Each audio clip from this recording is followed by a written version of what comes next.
हो गया। क्या लिखा है देखो, क्लास 9 का साइंस का चैप्टर नंबर 7 जो गति है उसके उसमें जो कुछ सवाल दिए हुए उस सवाल का जवाब क्या है। क्या लिखा है कि एक वस्तु के द्वारा कुछ दूरी तय की गई, एक वस्तु के द्वारा क्या किया गया है, कुछ दूरी तय की गई है। क्या इसका विस्थापन शून्य हो सकता है ना? यदि हाँ तो कैसे, कारण बताओ। तो हम लोग क्या लिखेंगे, कैसे विस्थापन शून्य हो सकता है। जैसे एग्जांपल के लिए बताए थे ना कि हम जरीडी गए और जरीडी से वापस आकर के यहाँ पर रुक गए अपने जगह पर, तो दूरी तो तय किए, यहाँ से जरीडी 5 किलोमीटर, फिर 5 किलोमीटर आना, 5 कितना 10 किलोमीटर, जो और जहाँ का वहीं रह गए। तो विस्थापन बराबर बताएं क्या, प्रारंभिक बिंदु तथा अंतिम बिंदु के बीच की दूरी को हम लोग क्या बोलते हैं, विस्थापन। तो विस्थापन कितना है, 0। जहीं थे वहीं आकर के रुक गए, तो विस्थापन क्या हो गया, 0। तो इसीलिए इस प्रकार से लिख सकते हैं, हाँ विस्थापन क्या हो सकता है, शून्य हो सकता है। कैसे शून्य हो सकता है, क्योंकि जो वस्तु जहां से शुरुआत किया, जो वस्तु है ना, जहां से शुरुआत किया उसी स्थान पर आकर क्या है, फिर से रुक जाता है, फिर से क्या होता है, रुक जाता है। तो क्या हो गया, विस्थापन शून्य। समझ गए। फिर एग्जाम्पल दूसरा क्वेश्चन पूछा है कि एक किसान, देखो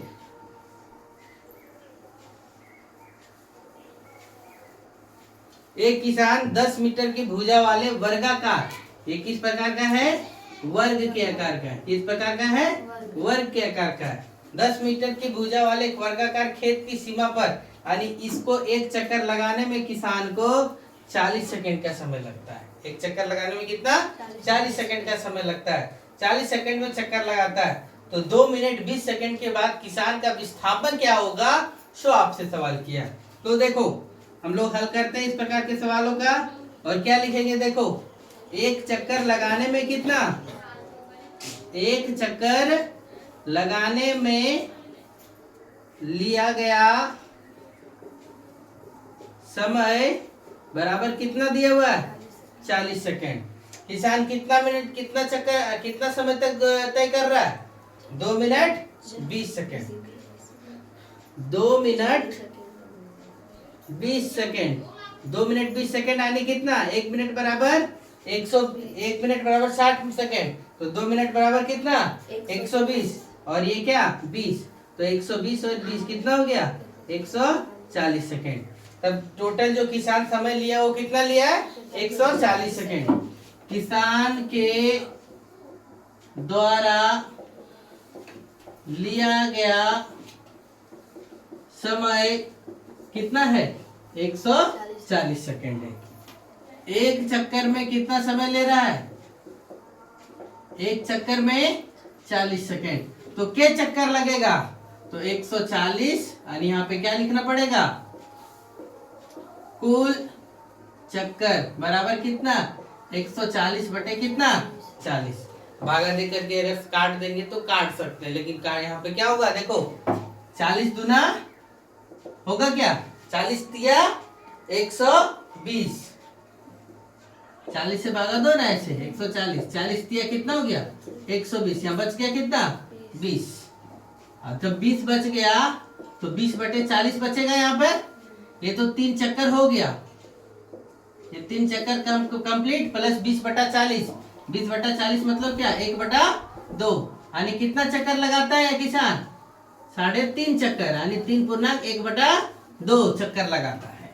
और जब आधा चक्कर लगाया तो किसान देखो इस पॉइंट से यदि शुरू करता है तो यहाँ से लेकर के 3 चक्कर लगाया, और फिर जब आधा चक्कर लगाएगा तो ये पॉइंट ए से लेकर के पॉइंट कहाँ तक पहुंच जाएगा, सी तक पहुंच जाएगा।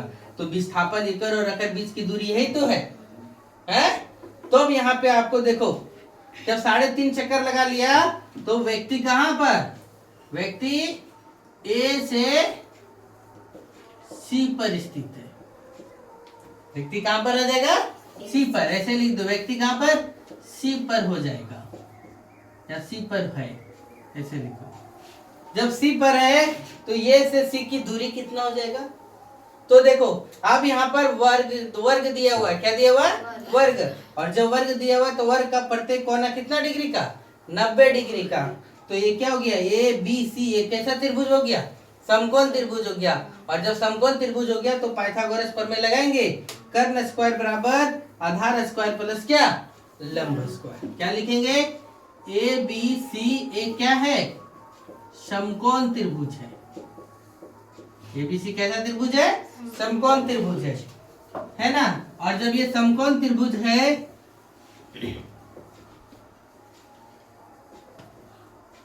जब समकोण त्रिभुज है यानी एंगल बी बराबर 90 डिग्री है तो बी के सामने वाला क्या?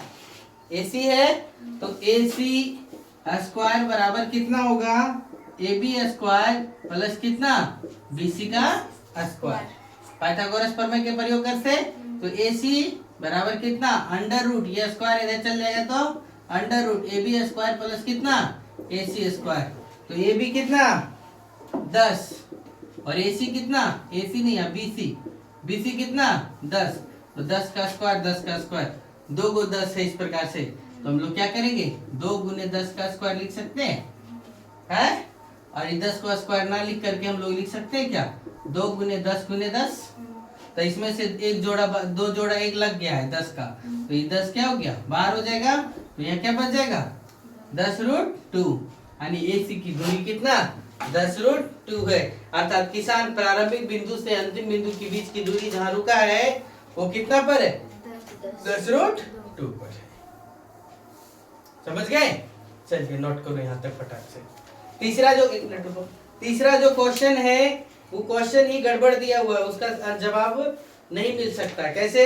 क्योंकि लिखा है क्या? देखो, विस्थापन के लिए निम्न में कौन सही है। तो विस्थापन के लिए लिखा है कि निम्न में कौन सही है, तो यह शून्य नहीं हो सकता, विस्थापन शून्य हो सकता है। ये भी ऑप्शन गलत हो गया। दूसरा ऑप्शन दिया हुआ कि इसका परिमाण वस्तु के द्वारा तय की गई दूरी से अधिक होता है, तो विस्थापन तय की गई दूरी से अधिक नहीं, उसके बराबर या उससे क्या? कम होता है। समझ गए? तो ये दोनों ऑप्शन क्या है? गलत है। इस कारण से आप लोग यहाँ देखेंगे। चलो नोट करो यहाँ पर गति क्या बोला है? एक समान गति। सो देखो, समझो, एक समान गति मतलब कोई गाड़ी जो चल रही है वो प्रत्येक घंटा में ना बराबर दूरी तय करना। बराबर दूरी मतलब क्या? यदि पहली घंटा में कितना 20 किलोमीटर गया तो दूसरा घंटा में भी 20 किलोमीटर गया, तीसरा घंटा में भी क्या गया? 20 किलोमीटर गया, चौथा घंटा में भी कितना? सब में 20 किलोमीटर गया। समझे क्या? तो वो आता है क्या? एक समान चाल। अर्थात लिखा क्या जाएगा? कोई वस्तु समान समय अंतराल के साथ समान दूरी तय करती है तो उसे क्या बोला गया? तो उसे एक समान गति कहा गया। उसे क्या कहा गया? एक समान गति कहा गया। जैसे एग्जाम्पल के तौर पे समझो, पहला घंटा में 20 किलोमीटर तो दूसरा घंटा में भी कितना? 20 किलोमीटर, तीसरा घंटा में भी कितना? 20 किलोमीटर। यानी यहाँ 20 चला, फिर 40 हो गया और फिर कितना हो गया? 60। यानी ये कुल दूरी कितना हो गया? पहला घंटा 20, दूसरा घंटा 40, तीसरा घंटा क्या? 60। तो इस प्रकार जो दूरी तय होता है इसको हम लोग क्या बोलते हैं? एक समान गति। दूसरा आया असमान गति। कौन सा बता रहे? असमान गति। कोई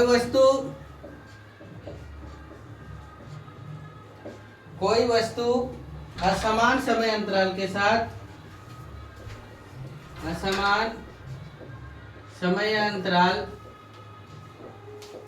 के साथ क्या है, असमान दूरी तय करती है।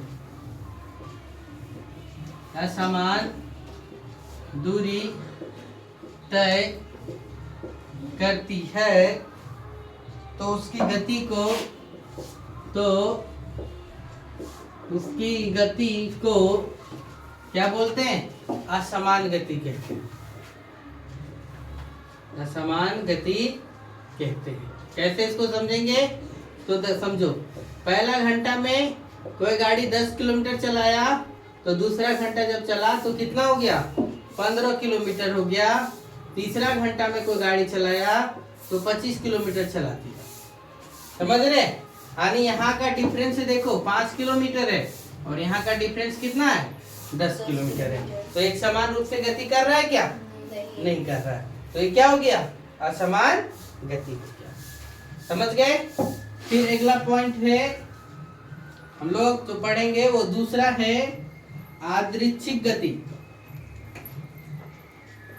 कौन सा, यादृच्छिक गति, जिसको हम लोग क्या बोलते हैं, रैंडमली मोशन। जब कोई वस्तु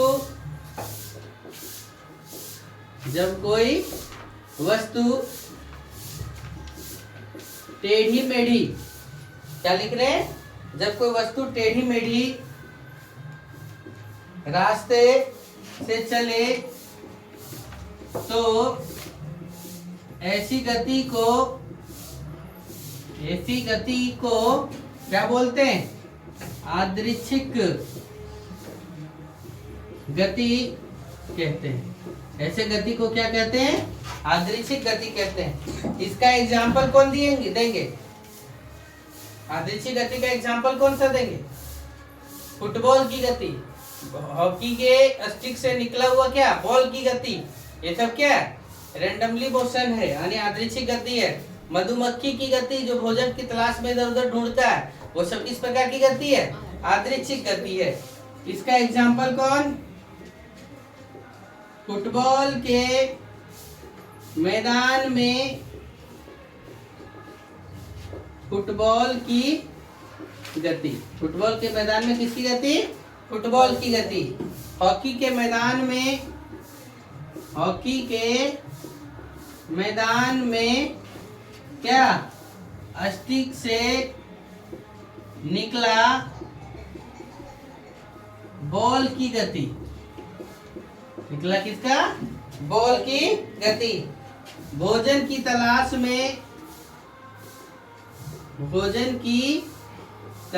में इसका मधुमक्खी की गति। इस प्रकार का क्या है, एग्जाम्पल है। देखो यहाँ पर दो चीज एग्जाम्पल देंगे। मधुमक्खी जो है जब भोजन की तलाश करता है तो वह रैंडमली मोशन में घूमता है, लेकिन जब मधुमक्खी को भोजन मिल जाता है तो वो वृत्तीय गति करने लगता है। इसके बाद आया तीसरा नंबर। तीसरा नंबर क्या है, वृत्तीय गति। कौन सा बता रहे, वृत्तीय गति। जब कोई पिंड किसी वृत्ताकार पथ पर, गेट लगाओ, किसी वृत्ताकार पथ पर गति करती है तो उसके गति को हम लोग क्या बोलते हैं, वृत्तीय गति कहते हैं। उसे क्या कहा जाता है, वृत्तीय गति। एग्जाम्पल कौन आएगा, सूर्य के चारों ओर ग्रहों की गति। किसके और, सूर्य के चारों ओर किसके, ग्रहों की गति, है ना। इलेक्ट्रॉन की गति, इलेक्ट्रॉन की गति। समझ गए, ये सब समझ में आ रहा है ना। फिर देखो, वृत्ताकार पथ पर तय की गई कुल दूरी यानी वृत्त की परिधि। वृत्ताकार पथ पर तय की गई कुल दूरी को हम लोग क्या बोलते हैं, वृत्त की परिधि। जैसे उसी को लिख दे रहे हैं। माना कि क्या है, आर क्या है, त्रिज्या है। आर क्या है? त्रिज्या है। तो देखो आर त्रिज्या वाले वृत्त की परिधि बराबर कितना होता है? 2 पाई आर। क्या होता है? 2 पाई आर होता है ना। अगर कोई वस्तु आर त्रिज्या वाले वृत्त के पथ पर क्या करता है? चक्कर लगाने में t समय लेता है तो क्या? वेग बराबर विस्थापन बटे क्या? समय। तो विस्थापन कितना? 2 पाई आर बटे कितना? t। ये किसके लिए है? तो वृत्ताकार पथ के लिए है।